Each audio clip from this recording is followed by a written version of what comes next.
नमस्कार, नमस्कार साहब। नमस्ते। आज हमारे साथ हैं मेजर अहमद खान वीर चक्रा के भाई, जो आज हमें उनकी वीर गाथा के बारे में बताएँगे और अपने कुछ राजनीतिक कैरियर के बारे में बताएँगे। जैन साहब। देखो, वीर गाथा तो उनसे पूछो अच्छा। कि उनके साथ नौकरी की। हुँ। हालांकि इनका फर्स्ट स्टेज था कुछ लंबा, सर्विस नहीं थे, फिर भी उसी यूनिट में थे अच्छा, अच्छा। जहाँ मेजर अहमद खान थे, तो उनके साथ रहे। वार में भी उनके साथ ही थे। अब ये भाग्य से बच के आ गए। तो कब शहीद हुए थे भाई भैया भाई? 71 वार में। 71 में। अच्छा, अच्छा। तो मतलब आर्मी में भर्ती कब हुए थे? वो 63 में इमरजेंसी कमीशन खुला था, उसमें चले गए 63 में। अच्छा, अच्छा। और 71 वार कैजुअलिटी हो गई। मतलब 7-8 साल की सर्विस की है। जितना है। तो मतलब उनकी एक बहादुरी थी कि उनको वीर चक्र से सम्मानित किया गया आज। हाँ, वो तो आदमी है साहब, उनका वो असेसमेंट करती है कि वीर चक्र इनको ऐसा कोई जॉब देते हैं। उनको एक सुनने में मेरा ये आया कि उनको एक टास्क दिया था कि कभी आपका कश्मीर जाना भाग नहीं पता है, मैं तो एक बार देखा है कि पहाड़ ही पहाड़ है, पहाड़ के इधर अपड़ है, उधर पाकिस्तान में। तो वहाँ कोई उनका अम्नेशन डैम था, उनको वो स्पेशल टास्क मिला था। वो कामयाब हो के आ गए, उसको नष्ट भी कर दिया, और जो जवान उनके साथ गए थे वो सभी सही सलामत वापिस आ गए। और वो आते ही फिर ये दुरुचिया का अटैक हुआ, उसमें वो शहीद हो गए। कि बहादुरी के किस्से आज भी हैं। बहादुरी तो देखो, सेना में जो जाएगा ना वो बहादुर तो होगा, समझ गए ना। ये अलग बात है कि अवार्ड किसको मिला किसको नहीं मिला, मौका किसे मिला किसे नहीं मिला। कईयों को देखो वो भी है ना कि एक जगह भी हो कि मौका बहादुर दिखाने का मौका भी मिले। हाँ, वो तो यही बात है ना। भाई इनका तो हर वक्त ये तो मौका में रहते हैं, बिल्कुल। लेकिन कोई टास्क उनको एक ऐसा मिलता है, उनको अगर वो टास्क नहीं मिलता तो उनको वीर चक्र नहीं मिलता। बिल्कुल उस टास्क पे मिला नहीं वीर चक्र। अब ये तो हर एक को तो मिलता नहीं। अब वो तो साहब वॉलंटियर जो सीनियर ऑफिसर होते हैं, वो उन ऑफिसर्स पे ट्रस्ट करते हैं कि ये टास्क कौन पूरा कर सकता है। अब वो पूरा कर लिया, उसका वीर चक्र मिल गया। और कायम खानी है हम, हमारी कौम जो सेना में भर्ती होकर जो खुशी मिलती है उनको, बाकी सर्विस में नहीं मिलती। ये मैंने देखा है। अच्छा अच्छा। ये मैंने खुद ने देखा है कि मैं सेना में नहीं गया तो ये मेरी कमजोरी होगी। अच्छा अच्छा। और सेना में जो भी जाया ने, क्योंकि सेना कायम खानी राजपूत से कन्वर्टेड है, तो उनके ब्लड में ही है, तो खून में वही है। हाँ, वही है कि सेना, मतलब सेना की नौकरी को ये प्राथमिकता देती है। टीचर बनते हैं तो गांव में जिले में आस पास में कहीं करेंगे, तो इसकी बजाय ये सेना की सिपाहीगिरी को ज्यादा पसंद करते हैं कि सेना में हो गए, मतलब देश की सेवा में ज्यादा खुशी है उनको। है उनके नेचुरल है, उनके खून में आ गई, ब्लड में आ गई।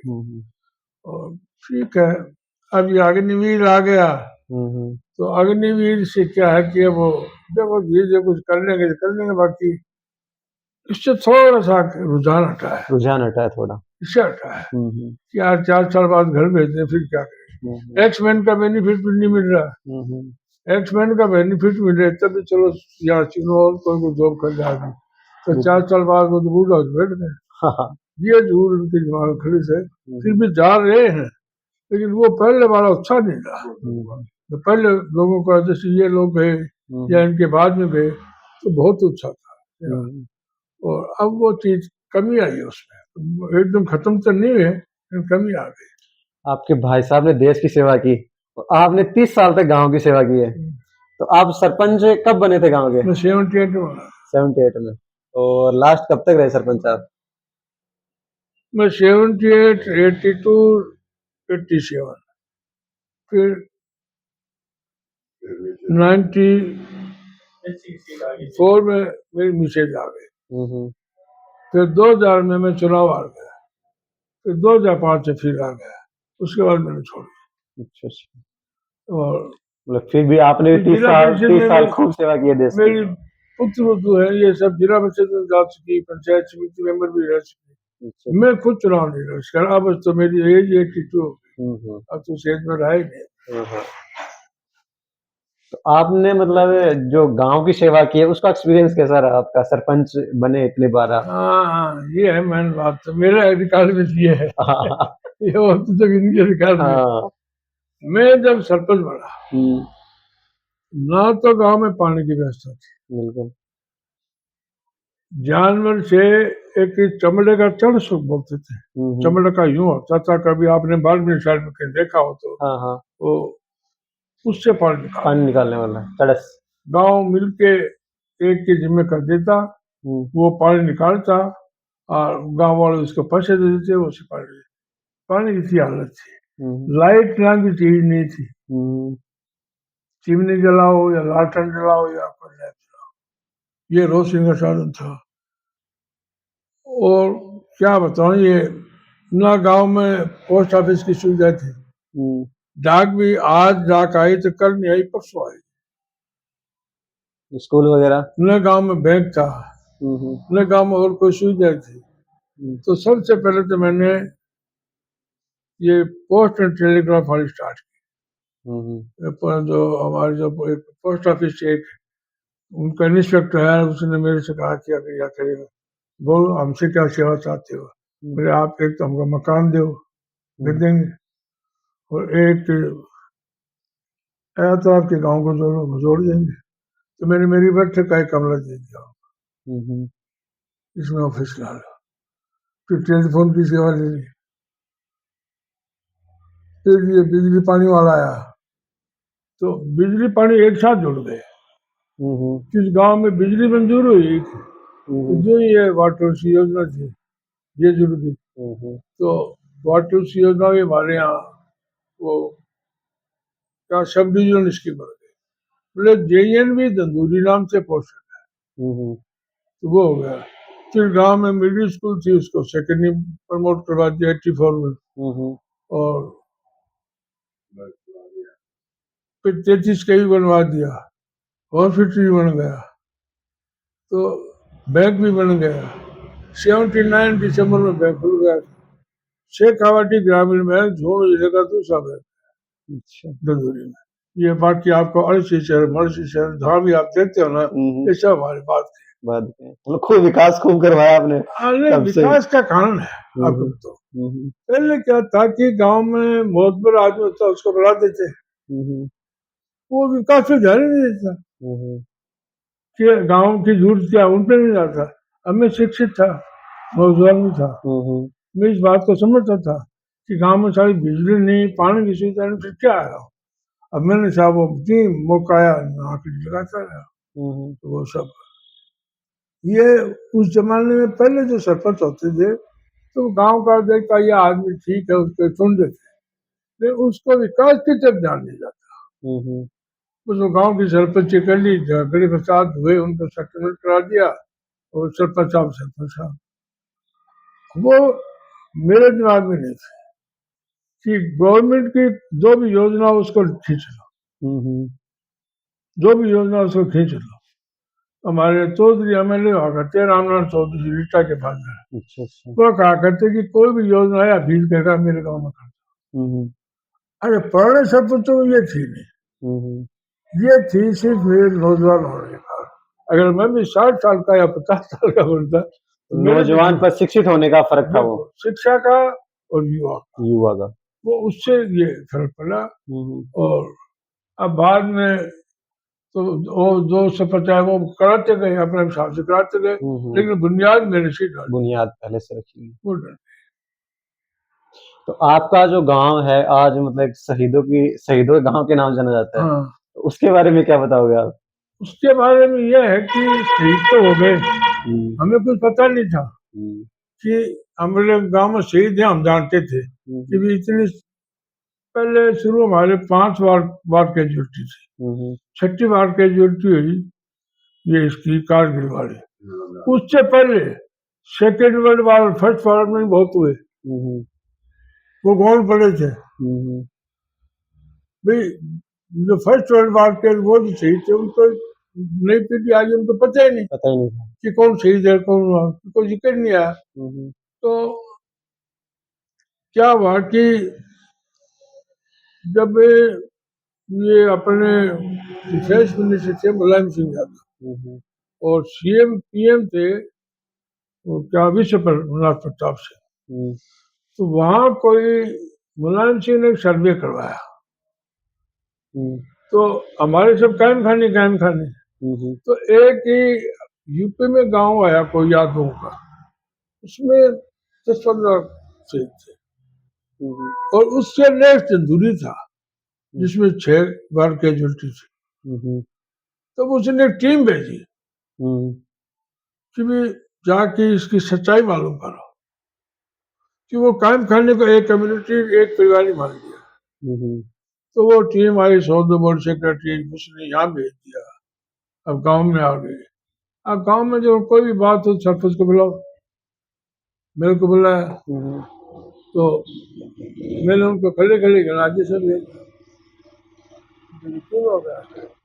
फिर वो कलेक्टर थे हमारे यहाँ, उनको कह दिया, संयोग से उस वक्त ही डॉक्टर चंद्रपाल 98 में मिनिस्टर बन गया और वो सैनिक कल्याण मंत्री था, उसके सामने मैटर आ गया। तो डिस्ट्रिक्ट कमेटी में इसका फैसला कि साहब इस गांव को दो, तो आदर्श सैनिक गांव दे दिया। इस दौरान में क्या हुआ कि हमारे कैप्टन जाकर थे, तो उन्होंने 1914 वाले थे उनको उठा लिया कि ये भी शहीद है। तो यूं करके हमारे यहाँ करीब 117 शहीदों का गांव हो गया।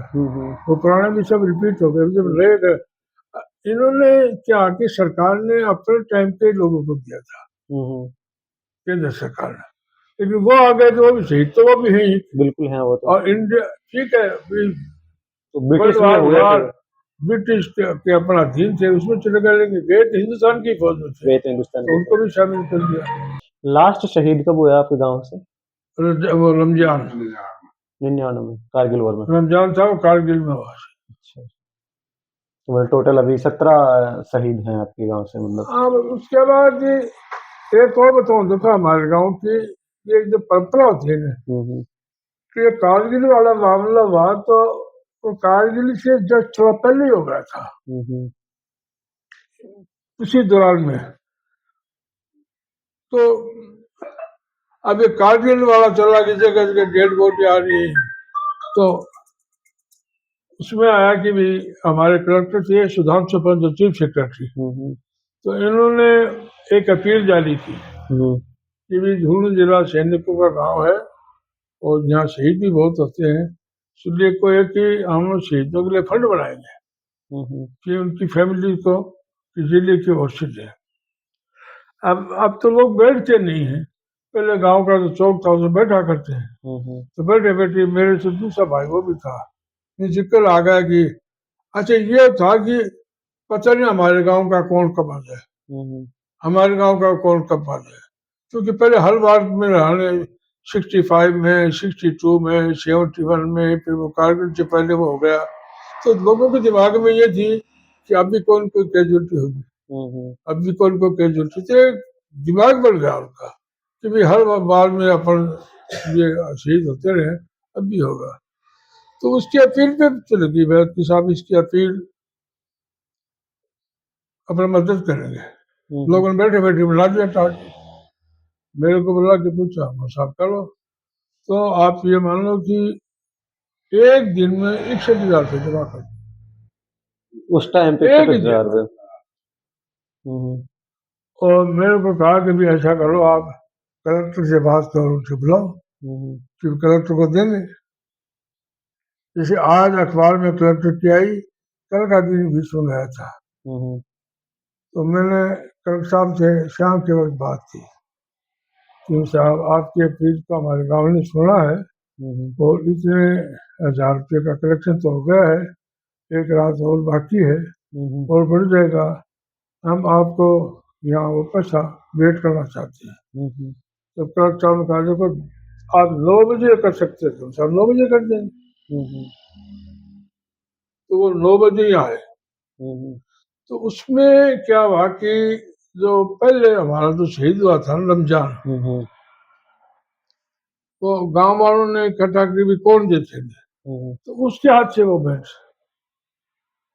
दिलवा दी अच्छा, रमजान के हाथ से। कलेक्टर को। अच्छा और अच्छा, उनके सबसे बुजुर्ग अच्छा थे अच्छा। इनके ही परिवार में ही भाई अब्दुल गनी का, हालांकि ये कप्तान कुतुब तो बहुत थे, तो उसमें ये तब आगे भी सबसे सीनियर है फौजी। तो पर किसी का इस कप्तान को कहने दिए कप्तान इस कप्तान का दूसरा नाराज, छोड़े जमेल को, सबसे सीनियर है, चाहे वो बड़े सिपाही गिरी चाहे, उनकी अध्यक्षता करवा दी। मैंने मार्च पकड़ लिया, तो कलर साहब बड़े कि आज तक विडो पैसा देती देख आई है, देती पहली बार आई है। तो ये मीडिया में बहुत अच्छा है। वो कलर साहब ने मीडिया को फिर तो मीडिया के ऑनलाइन करते, तो ये संयोग की बात थी। एक आदमी की विवेक की भी होती है कि टाइम पर कोई फैसला अच्छा करे जो अपने आप में उसकी विशेषता वो आगे तक हाँ गुणगान होता है उसका। अगर वही मान लिया कप्तानों पे चल जाते तो कप्तान ही कप्तान है, एक को देते दूसरा नाराज हो जाता कि उसको किसी मेरे को क्यों दिया, और विडो के हाथ से जला दिया तो विडो उसमें तभी तो कलेक्टर साहब ने कह दी मीटिंग में, आज तक विडो पैसे देती पहली बार एक विडो। ईमानदारी से अगर रहेगा ना तो फिर उसके दिमाग में भला छोटा अपना, हाँ वो तो रहेगा ही नहीं, बिल्कुल। फिर वो देखता मेरे गांव की विशेषता इसमें क्या होगी, विशेषता विडो से हो रही है तो क्यों हम किसी दूसरे को लेते हैं। और जब बात ईमान पे अपने आदमी आ जाए तो कुछ ना कुछ अच्छा ही करेगा वो। अच्छा उसमें कोई ऑब्जेक्शन नहीं करते। अगर कलेक्टर साहब ने कह दिया तो हमें हमारी जो किया काम था उसकी एप्रिसिएशन मिल गए, सराहना हो गई उनकी, है नहीं। तो ये सब चीजें तो होती हैं। और बहुत धन्यवाद आपको।